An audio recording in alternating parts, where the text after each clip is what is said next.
He's from the University of Fribourg, right? Yes, studying science of religion, so most welcome. And I just wanted to take the opportunity. Versteht jemand kein Englisch? Bräuchte jemand Übersetzung vom Deutschen ins Englische? Mhm. Eine Übersetzung gerne, ja. Wer macht Übersetzung heute?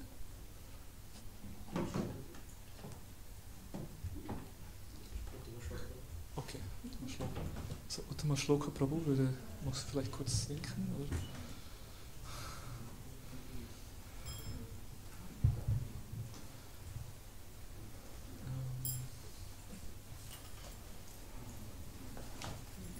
Ja, maybe, wenn jemand eine deutsche Übersetzung vom Deutschen ins Englische können wir sonst in dieser Ecke machen. Da können wir ein bisschen can come a little front. Und dann Uttama Shloka Prabhu, er würde Übersetzung geben ins Deutsche. Müssen wir einfach zu ihm sitzen, ein bisschen darüber sitzen. Möchtest du eine Übersetzung? English. Aha, okay, good. No, then it's fine. Then it's okay. Okay. English is fine. Yes, okay, good. So just I want to make a short announcement. You may see there is next to Prabhupada is a little picture. This is a picture of His Holiness Gopal Krishna Maharaj. And Gopal Krishna Maharaj passed away this morning. And he was a very, very senior disciple of Srila Prabhupada, a member of the Hare Krishna movement. We just wanted to, acknowledge this and say a few words. Gopal Krishna Maharaj is one of the most senior disciples of His Holiness, His Divine Grace, A.C. Bhaktivedanta Swami Prabhupada, and he got to know Srila Prabhupada when he was a young student in Canada. He grew up in Canada, originally from Indian origin, and in early as 1968, the very beginning of the Hare Krishna movement, Maharaj came in touch and became a disciple of Srila Prabhupada, and very soon received a lot of important services and instructions. In '75, he was made a GBC member, that means one of the leaders of the movement, and he was in charge till today. He was in charge of the GBC, or the responsibility for whole India, and also he took the service of distributing or publishing Srila Prabhupada's books and translating them in many languages in India. And he was also very well known for encouraging and inspiring devotees to study Prabhupada's books, translating, publishing and distributing these transcendental books. So in this way, and of course in many other ways, Gopal Krishna Maharaj served in very important leadership roles. He was also an initiating spiritual master, a sannyasi, a leader in many ways, and that the fact that he left is a great loss for our community in ISKCON, so we just wanted to acknowledge that, and maybe we can chant all together one time, Hare Krishna. Hare Krishna, Hare Krishna, Krishna Krishna, Hare Hare, Hare Rama, Hare Rama, Rama Rama, Hare Hare. There is no doubt that Srila Prabhupada and Sri Krishna took him back to the eternal spiritual world. So thank you very much. So now I will give over to Rasashai Ram Prabhu, who will introduce our guest of honor today and give you more information about today's program. Thank you very much, Krishna Prema Prabhu, and for giving the message about His Holiness Krishna Gopal Goswami Maharaj.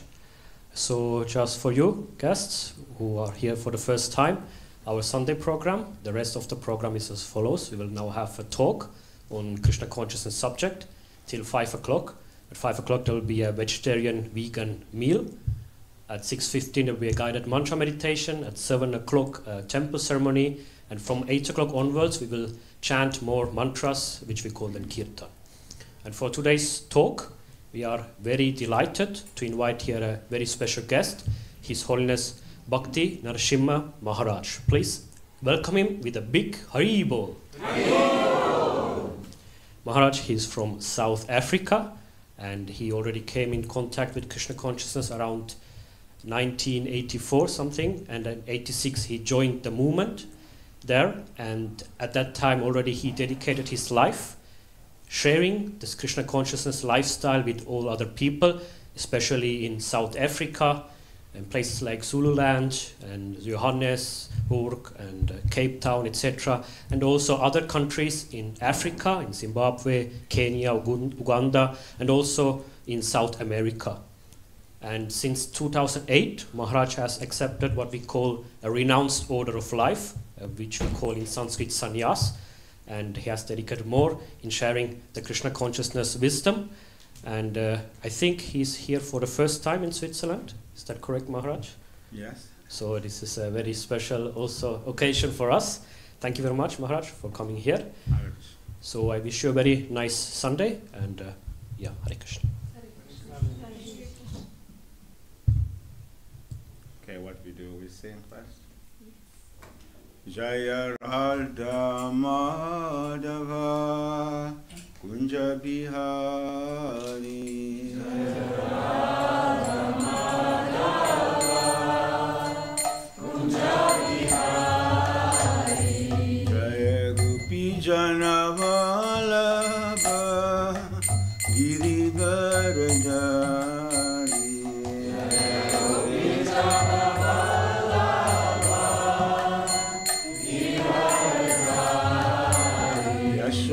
Yashodanandana Brajajana Ranjana. Yashodanandana Brajajana Ranjana. Yamuna Tira Vanachari. Yamuna Tira Vanachari. Yamuna Tira Vanachari. Yamuna Tira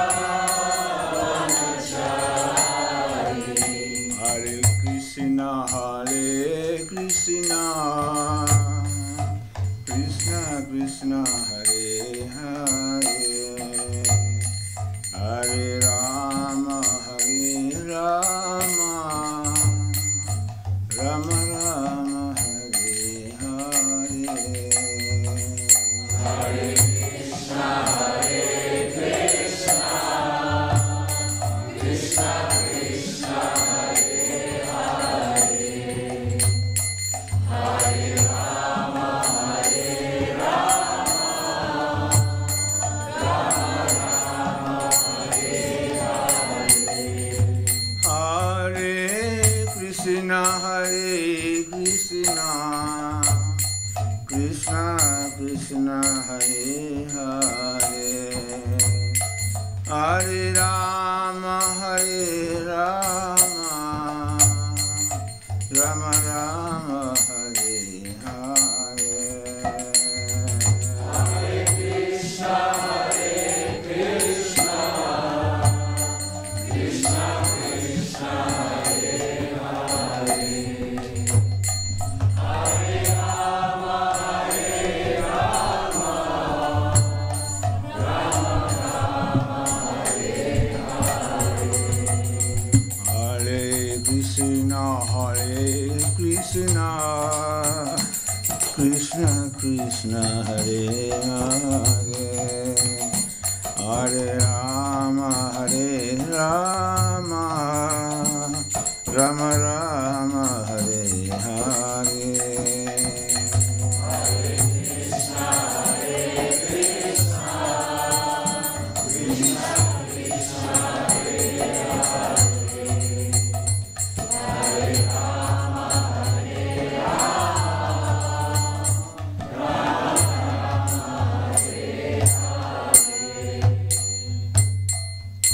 Jai Shri Prabhupada ki, Grantaraj Srimad Bhagavad Gita ki. Om Namo Bhagavate Vasudevaya. Om Namo Bhagavate Vasudevaya. Om Namo Bhagavate Vasudevaya.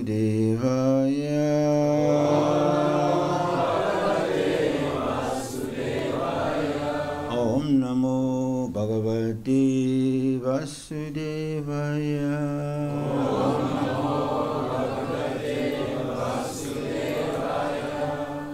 Hare Krishna. So I'll be reading from Bhagavad Gita, chapter 6, and it's titled Dhyana Yoga, text number 6. Bandhur Atma Manastasya Yeyatmaeva Manam Jitaha Atmanastu Satrupe Vatminaiva Sastruvat. Translation. For him who has conquered the mind is the best of friends. But for one who has failed to do so, his mind will remain the greatest enemy. Purport. The purpose of practicing eightfold yoga is to control the mind in order to make it a friend in discharging the human mission. Unless the mind is controlled, the practice of yoga for sure is simply a waste of time. One who cannot control his mind lives always with the greatest enemy, and thus his life, its mission are spoiled. The constitutional position of the living entity is to carry out the order of the superior. As long as one's mind remains uncontrolled, remains unconquered enemy, one has to serve the dictations of lust, anger, avarice, illusion, etc. But when the mind is conquered, one voluntarily agrees to abide by dictation of the personality of Godhead, who is situated within the heart of everyone as Paramatma. Real yoga practice entails meeting the Paramatma within the heart and then following his dictation. For one who takes to Krishna consciousness directly, perfect surrender to the dictation of the Lord follows automatically. Om Agyanati Mirandasya Gyananjana Shalakaya Shakshurmitam Jena Tasmai Shri Guravi Namah.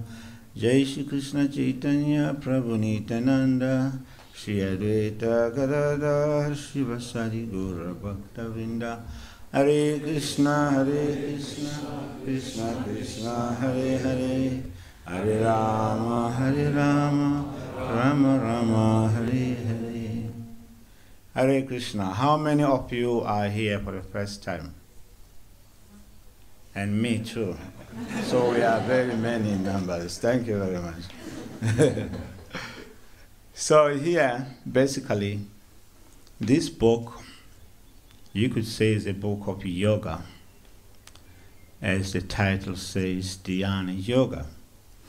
But there are varieties of yoga processes, beginning with Yama Niyama, where you practice what is to be done and things that should not be done.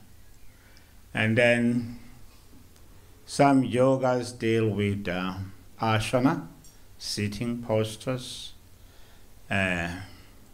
pranayama, breathing processes, and you get pratyahara type of yoga where the mind is more concentrated and more focused. And then you get more concentration of the mind in dharana and in dhyana, and then the mind is more meditative. And then from dhyana, and then you can get into samadhi, which is total fixation on the object of your meditation. So in a similar way, this book is just talking about the same thing, but more. Here is Dhyana Yoga. So the verse says that for him who has conquered the mind is the best of friends. But for one who has failed to do so, his mind will remain his enemy. Yes. So basically, the process of yoga, whether it be Bhakti Yoga, Jnana Yoga, Ashtanga Yoga, Hatha Yoga, it begins with disciplining the mind. In order for the practitioner of yoga to be able to concentrate and to be able to achieve the goal. So here the mind is described as being an enemy, number one, when it is out of control, and it's a fact. So why is that? In this creation there are three things. One is nature, right? We call it nature. And then another one is us within this material nature. And then the third thing that is important in this material nature is God. So God is the controller and the originator of both material nature and all the living entities within material nature. So when we study, we'll find that there are about 4 philosophies which hundreds and thousands of spiritualists and religious people follow. In other words, the ideas of all the religions of the world stems from 4 philosophies. One is Voidism, and the other one is yoga, as well as personalism and impersonalism. Yes, we won't go into details to those philosophies because I can keep you here till tomorrow. So basically, yoga is one of those philosophies in which most of spiritualists draw their ideas of practicing spirituality.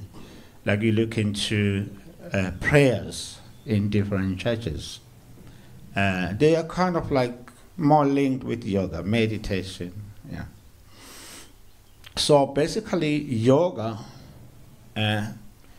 begin by giving us the understanding how our mind, when it's not in our control, it acts against us. It misleads us. And you all have that experience. The mind will go.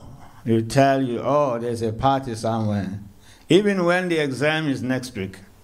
And then you go all night long partying, and then the next day you have what is called Babalas feeling. You just can't start it because you stayed out all night long. And the mind, when you feel more gloomy, the mind will tell you, you're so stupid. I just suggested to go to the party. Why did you go to the party? I was just suggesting. But you went to the party. So same mind is always making tricks. Yeah, it gives you suggestions. When you follow suggestions, it tell you also that no, I didn't ask you to go. I just suggested. Yes, I was just advertising what is available in this city. So that is the mind. Why the mind is like that? According to the yoga system, the mind has about 5 states. So in the first state of the mind, we experience the mind that is disturbed. And then the second state of the mind is the mind that is bewildered. We experience this every day. And then the third state of mind is that of the mind that is unsteady. You try to focus on something, the mind is all over. So according to yoga teachings, these 3 states of mind, the mind that is disturbed, the mind that is bewildered, and the mind that can't concentrate on studying or doing anything, is because of nature. Material nature affects us in 3 ways. Or you could say, in contact with us, nature divides itself into 3 forms, 3 aspects. One is goodness, which makes you feel good. And then another aspect of nature is passion. That makes you become very passionate to the exclusive of your studies or your good manners. And then the third aspect of, the third quality that we acquire from material nature is ignorance, which makes us very sleepy, very careless, inattentive, lazy. You want to study, but you end up sleeping. We want to go to work, and you end up getting late, and as a result of that, you get fired. Makes you irresponsible, makes you lazy. So this is how nature affects us, or these are the qualities that we acquire from nature. So that makes our mind, when the mind is affected by ignorance, the quality of ignorance and passion, it brings us to the experience of the mind that is disturbed, bewildered, or we feel that the mind is unsteady. So the first point in practicing any type of yoga, whether it's Hatha Yoga, Jnana Yoga, or Bhakti Yoga, Raja Yoga, is to practice mind control, so that the mind become our friends and it help us to attain our goals. So how do you do that? And then you practice. When you practice yoga, the yoga brings you to the fourth stage, which is called ekagrata, single-mindedness. That's when the mind is concentrated. And then if you keep on practicing, then you come to the fifth stage, nirodha, where the mind is completely under your control. When the mind is our friend. So that's what this part of Bhagavad Gita is talking about. So in that way, when we understand these things, it becomes easy to do anything because we are not under the control of our mind. Even in studying, yes, the mind is a main player. When the mind gives up and everything, falls out of place. So in practice of yoga, we say, this is Krishna consciousness. What is Krishna consciousness? It means, how can you say, Krishna consciousness is described in Bhagavad Gita in chapter 2, verse number 53. We found Krishna is telling Arjuna that when your mind is no longer attracted by fruitive language of the Vedas, when your mind will be more focused or concentrated on self-realization, you will have attained divine consciousness. So that is Krishna consciousness, divine consciousness. So now Arjuna, when he had that, he asked a question: what are the symptoms of such a person who has attained such consciousness? What is his language? How does he speak? How does he walk? And how does he sit? Very interesting. Someone who is in divine consciousness, how does he walk? How does he sit? How does he speak? What is his language? But actually, according to acharyas like Vishwanath Chakravarti Thakur, when Arjuna is asking, how does he sit? How does he speak? What is his language? He's not asking about the language or walking that we normally do. But basically, what he's saying is that how does this person react when he is in contact with the objects of the senses? Does he indulge or he remain just like a statue? like a non-conscious entity. Yes. So the explanation is that a person who is in such consciousness, he is enjoying within himself. Because generally we experience life through the body, through the senses. But higher than that is when we experience happiness of the mind, and higher than the mind is when we internalize our joys. So a person who is in transcendence, he is no longer excited about the external happiness, but he enjoys within, he's self-satisfied. Yes. So in that way here, when the mind is being purified from the quality of ignorance and the quality of passion, a person, that mind becomes his friend. Whereas for one who has failed to control the mind, it is said there his mind will remain the greatest enemy. So now, basically, the idea of spirituality, whether you're a Christian, a Muslim, a Jew, or Hindu, or you're following Jain religion, or Sufism, Taoism, Africanism, or Europeanism. Because in Europe also there are traditional religions that are not Christian. They were there, but Christian has devoured almost everything. But some people are there. The goal is called prayashchitam, or atonement. Atonement means purification. Yes. That's a goal of all religions. If you study, you go to school, university, study theology. What are the core beliefs of different denominations?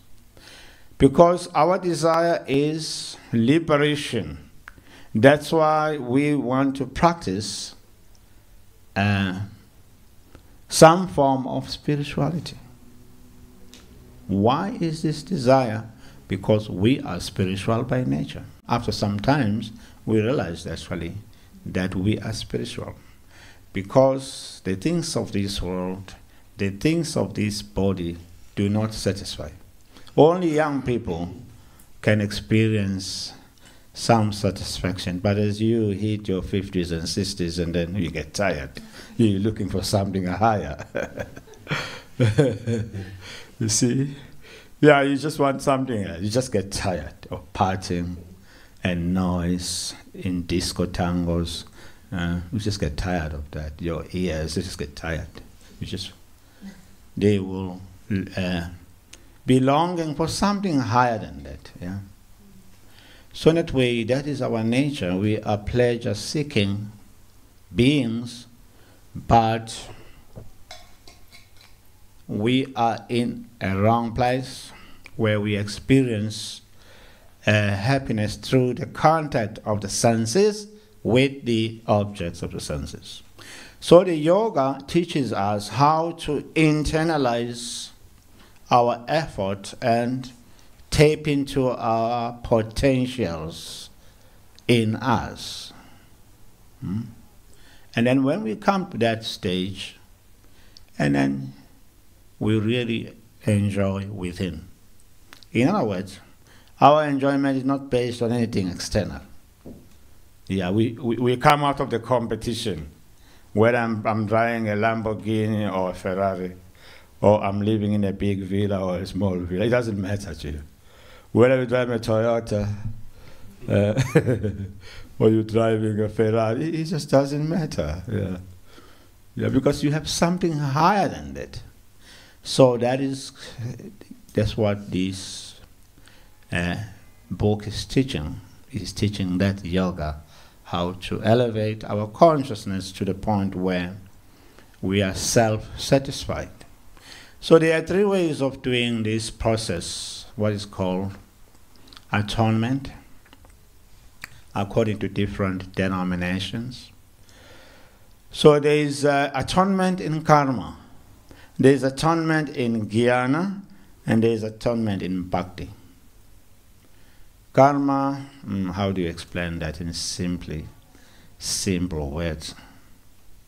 Atonement in karma will be doing atonement by, okay, the example in karma is like you fast on certain days during the waxing of the moon or the waning of the moon. In India, it's called Chandrayana. People do that even in the West. There are times when people fast. Sometimes they go to mountains. Yes, it's the same thing. It's just called by different names in different countries. So that type of atonement is called karma atonement. Then another type of atonement is called jnana atonement. Jnana atonement, it involves what they call repenting. Like churches, some churches have a system where you can go to a priest, and then the priest will sit behind the box, and then you'll be speaking. Oh, Father, this week I did this and I did that. I'm feeling sorry. He said, you are blessed, my child. You are forgiven. Yes. So that's a system of atonement. So when people atone through karma, or the system of fasting during the waning or the waxing of the moon, this system can check one's sins. Also, it helps one to check or stop the seeds of sinful activities, which is desire in the heart. But the nescience, which is the cause of desire, that remains, or ignorance. And then when we engage in the atonement through gyan or repenting, that helps to remove the seed of one's sinful activities, and then destroys one's root of the sin, which is desire. But the still nescience is not destroyed in the heart, which is the root cause of the desire. Until one engaged in bhakti yoga. In bhakti yoga, when one engages in bhakti yoga, I'm not advertising because I'm a bhakti yogi, but I'm just explaining the importance of bhakti yoga. Why is that? Because it is said that the root cause of everything is our separation. Is our separation. It says that when we become separated from our origin, our knowledge about our original place becomes diminished in our minds. And then as a result of that, we become covered. So what covers us is material nature. So ignorance covers us. In other words, we forget our original happiness and our original knowledge. And then we think that we are something else. And then we tend to think that happiness is found somewhere else, outside of ourselves. So then that leads to us doing so many things which are said to be the cause of our experiences in this world. So we experience life that is happiness in the beginning, and then the end, pain or distress. Just like when you drink alcohol, the next morning you feel so gloomy, you feel so horrible. You know, I partied all night long, and now I can't go to college. I don't want to even go to work. We don't feel like going to work. Yes, that's a kind of happiness. So that can be rectified by elevating our standard, so that we experience happiness that is always increasing. So it is said that when we are separated, because we are by nature spiritual, parts and parcels of the Supreme Spirit, whether you call that God, whether you call that energy, depending on your understanding. So when we are separated from this supreme force, and then we begin to lose our original knowledge of who we are spiritually, and we begin to experience life differently. So that's a root cause of our existence. But when we return back to, or when we try to reconnect with our original source, the spiritual force, the spiritual energy, and then we again become all-knowing, we begin to feel happiness differently. Because at highest levels, there is no unhappiness. Happiness is just in our realm, in this material nature. So that's what we call Krishna consciousness. Right, we have time. We said up to 5. How does that happen?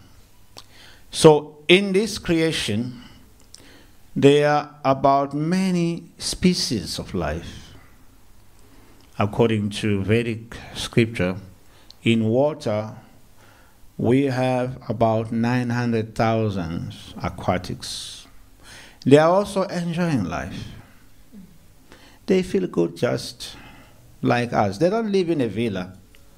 No.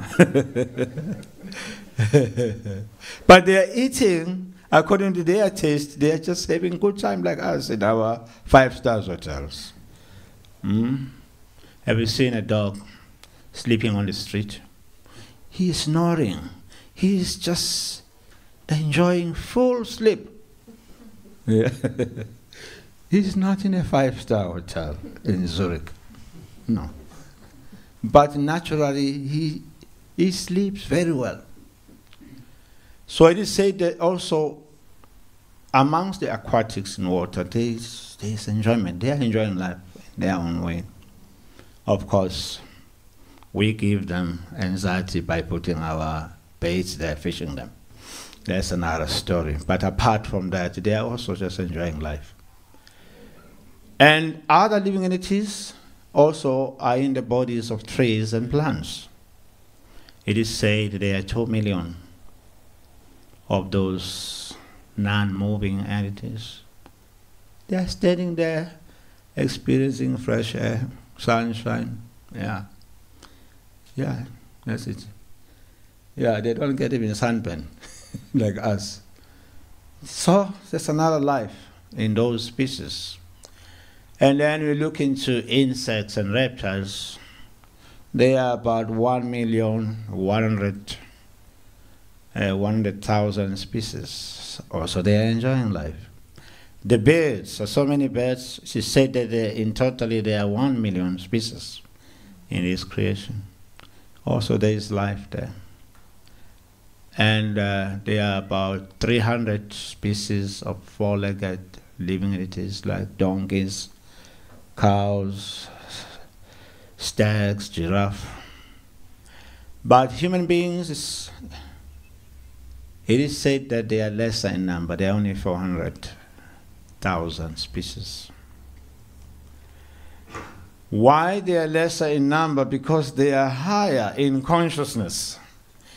So this human form of life is fully developed. A human being can tell what is wrong, what is right. A human being, we have developed medicine. We can fight diseases, all kinds of diseases. We can fight them. Animals can't do that. Huh? They don't know who is a doctor. We know where to get a doctor when we are sick. So we have a very highly evolved intelligence. But some of us don't take advantage of this human form and our human intelligence. So in that way, Krishna consciousness helps us to kind of elevate our consciousness. Because it is said that there are 5 levels of consciousness. There is what is called covered consciousness. That is a consciousness of plants, living entities in plants, trees. Yeah, the consciousness is there, but it's covered. And then there is a diminished consciousness, the consciousness of animals, as well as aquatics, etc. And then higher than that is what is called the seedling consciousness. And then higher, that is the consciousness of human beings who are very careless. They have consciousness, but it's like in a seed form. And then 4th stage of consciousness is what they call blossoming consciousness, which is opening. And we see the rose sometimes close and then it opens and then becomes fully open. So and then higher than blossoming consciousness is the consciousness, or blossoming consciousness is the consciousness of those who are practicing some type of yoga or some forms of spirituality. And then fully blossomed consciousness are those who have advanced in spiritual practices. Like it is said in Krishna consciousness, those who are on the stage of bhava, they are fully developed in consciousness. But that consciousness is the original consciousness of all beings when they are connected with their original position of spirituality. So in this material nature consciousness, our consciousness gets covered in so many ways. So this Krishna consciousness movement is meant to give all of us the opportunity to revive our consciousness by engaging in different activities that helps to revive consciousness. Especially the chanting of the holy name, Hare Krishna, Krishna Krishna, Hare Hare, Hare Rama, Rama Rama, Hare Hare. It's simple, but it's a working process. Huh? It sounds very simple, just like that. There was a story of Hare Krishna devotees in the West. Because we always go out and chant Hare Krishna, and we play drums and we make noise, and some people don't like it. They can't understand, why can't you get a job? Why are you so happy? Why don't you just do something? So once the devotees were in Harinam and they got arrested by police and they were put in jail. So one of them called the temple, we are arrested. The temple president said, we don't have money, just stay there and chant Hare Krishna. Such a surrender. Okay. The first devotee went to the group intern, The temple president said, we cannot be bailed out. We should just chant and see what will happen. And then they started chanting, Hare Krishna, Krishna Krishna, Hare Hare, Hare Rama, Rama Rama, Hare Hare. Continuously they were chanting. And then next door prison, some prisons, they thought, oh, there's a new song here in prison, which is started by the next door prisoners. Then they also started chanting Hare Krishna, Krishna Krishna, Hare Hare, Hare Rama, Rama Rama. So the next prisoners, in the next, that prisoner, they also had the same, oh, there's a new song. The whole prison ended up chanting Hare Krishna. So the prison guards came. They said, you guys, we stopped you on the road because you were kind of like, we thought you were dangerous. But we are even more dangerous in our jail. Please leave our jail. And then the devotee said, what about the bail? They said, no, don't worry about the bail, just go. We are spoiling our prison. Now suddenly, by your influence, all the prisoners now are following you, they are chanting. No, you leave. So in that way, this is the power of the holy name. Yes. That even in the most distressing situation like a prison, if devotees chant with sincerity, the miracles will happen. Yes. We have this experience after many years of chanting Hare Krishna. So in that way, this chanting of Hare Krishna is the key in our prayashchitam or atonement. Is the bail for all the imprisonment that we may be put in this material world. Yes. But we have to have faith, like the Hare Krishna people. Yes.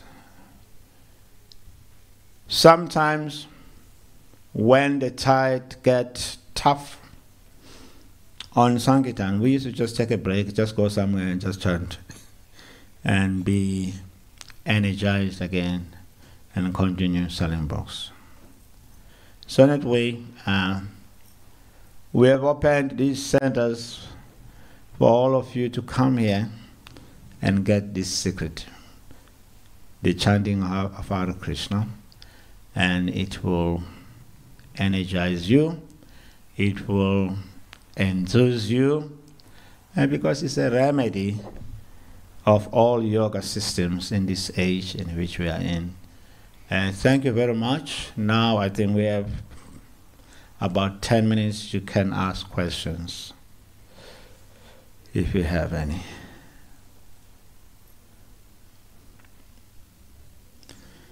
Okay. Yes. Hare Krishna Maharaj, thank you very much for your lecture. So you were mentioning that actually devotees always are happy, they are not influenced by By material energy. Yeah, by external things. Yes. But of course, the inner peace is there when you're on this platform, when the mind is not disturbing you anymore. But still, we also see that devotees get unhappy or very Get happy unhappy, if yes. they see some other devotees or if they could engage more in service or whatever. But how can we understand that is actually not externally, because it's also seeming like external things? So how can we discriminate? I didn't understand the end of your question. Can you please repeat? Sorry. So we still see that if, for example, Srila Prabhupada, if he saw that many books were distributed, etc., he got very happy. So how can we discriminate this is not an external thing that is happening rather than an internal thing? That's very simple. It's just like the mother, when she sees that her child is studying very well is getting good results in school, she feels very happy. So in a similar way, when Prabhupada saw that the devotees were successfully giving out his books, he felt happy. Why? Because I was reading this morning in Chaitanya Charitamrita the story of Vasudeva, who was a leper, and when he met Mahaprabhu, Mahaprabhu embraced him. After that embrace by Mahaprabhu, he got cured from leprosy. So Prabhupada made a comment in his purport that just like the devotees of the Krishna consciousness movement, they were also rescued from the deeper wells of materialism. And now they are healthy and happy. They look healthy and happy. He says that these devotees also, they have obligation to do the same to others, to help others out of material problems. So when Prabhupada saw devotees going out doing that, he was happy. That's not a material thing, it's a spiritual thing. You understand? Yeah, as I understand that it's not material but spiritual, but still it's like externally, no? External. Yes, it's external because it's just it appears to be external, but it's not external. When you, okay, in the Bhagavatam, because I have to stop giving my own examples, now I have to give you the Bhagavatam. In 4th canto, chapter 25, there you found a story of Puranjana, who was engaged in materialism. It begins by saying, Asit Nama Puranjana Raja Rajan Brihat Shava Tasya Vigyata Namasit Vigyata Chestita. That, my dear king, once upon a time there was a king called Puranjana. This king was very much celebrated for his activities, meaning materialistic activities. And he had a friend by the name of Avigyata Shaka. Avigyata Shaka means unknown friend. That refers to God as Paramatma. Right?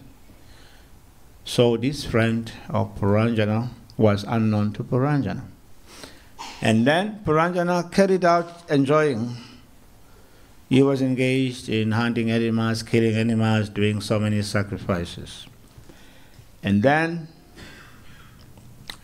it further said, once, while enjoying in his kingdom, he was attacked by another king called Changabed. This Changabed is time, who runs very swift. He came and attacked Puranjana, and finally Puranjana was conquered, and then was taken by this king, which represents time. That represents the dying of Puranjana. So when Puranjana was dying, he was thinking, oh, how will my queen survive without me? And then he became a woman in his next life. He came back. He got married. As a lady, he was married to another great personality. And then later, they moved to the forest. And then, while in the forest, her husband died. And Puranjana started lamenting again. Puranjini. She was a lady in that life. So then she decided, okay, I will cremate the body of my husband. While the fire is burning, I will enter the fire to go with him. When she was just about to cremate the body, somebody came and said, my dear friend, do you remember me? The verse says, Hamso Aham. Others say, Hamso Aham Satam Acharya. My dear friend, do you remember me? This friend said, even though we've been living together in the same hut, Manasayano abutam andaravukaha. Even though we live together in the same heart, but you have forgotten me. And Puranjana was bewildered. Who is this person?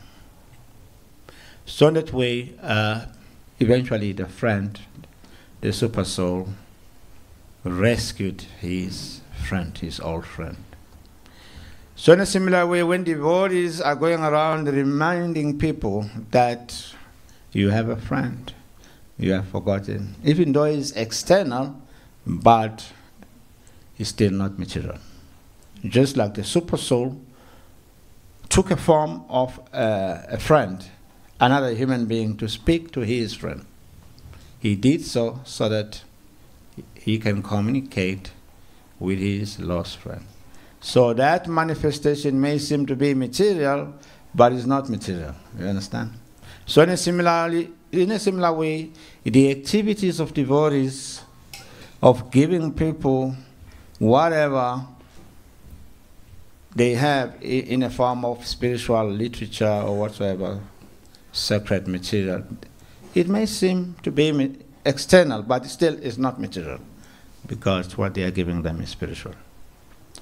Because that helps them to rediscover their lost relationships. Okay. Yes, thank you very much. Thank you for your message. It was very powerful and inspiring for me. My question is about the truth. What is the reality? How we can distinguish if we are living in a true reality or not, in an illusion created by our consciousness? That would be my question. Yes. How to distinguish whether we are living in true reality or we are living in the reality that is created by the illusory energy? That's a very good question. It's not easy.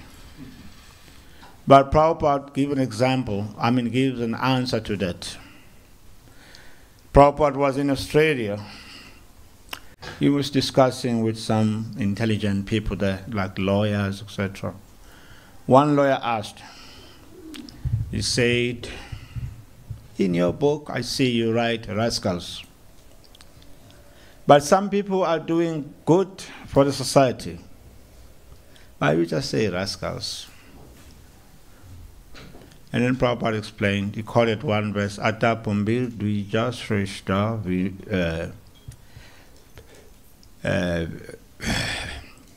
This verse says, the ultimate good, the highest good for everyone in his material position, his or her material position. Whether one is a businessman, whether one is a government man, whether one is in a farming business, the ultimate good is samsiddhir haridushanam, is that with all your activities you try to please God. So that is the highest good in this material creation. It doesn't matter what you do. But if you, with your work, you are trying to please God, that is the highest good. So in that way, there are so many realities that may appear to be real in front of us. But if those realities do not connect us, if those realities do not connect us with God, they can be also some forms of manifestation of the material energy. Yes. Thank you. Okay. Thank you very much. So we hope to meet again. I don't know when. Next week I'm going to Berlin, I think on Wednesday. Yes. So you can pray to your managers to invite me again. And then we can do seminars. I did a seminar in Villa Vrindavan of the 12 forests of Vrindavan, which take you mentally straight to Vrajadam, two different spots of Radha and Krishna's pastimes and Krishna Balaram's pastimes, and was wonderful. This is called Mana Seva. Through the mind we can be in Vrindavan while we are here in Zurich. Yes. So maybe next time we can arrange that we do some few seminars here in Zurich. This time we just came for the first time, and I only have 1 month here in Europe. And the 21st I'll be flying back to Johannesburg, but next year we are planning that I stay for Ratha Yatras here, which happens June, July. So we will, maybe we will meet again. Thank you, Hare Krishna. Srila Prabhupada ki. His Holiness Bhakti Narasimha Swami Maharaj ki.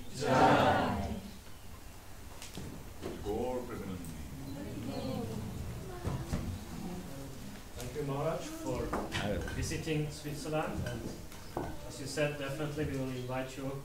We'll be happy to have you back here again. And so for you, now the meal is waiting, the vegetarian meal on the stairs. So please enjoy the vegetarian prasadam and see you later. Hare Krishna. Hare Krishna.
Okay.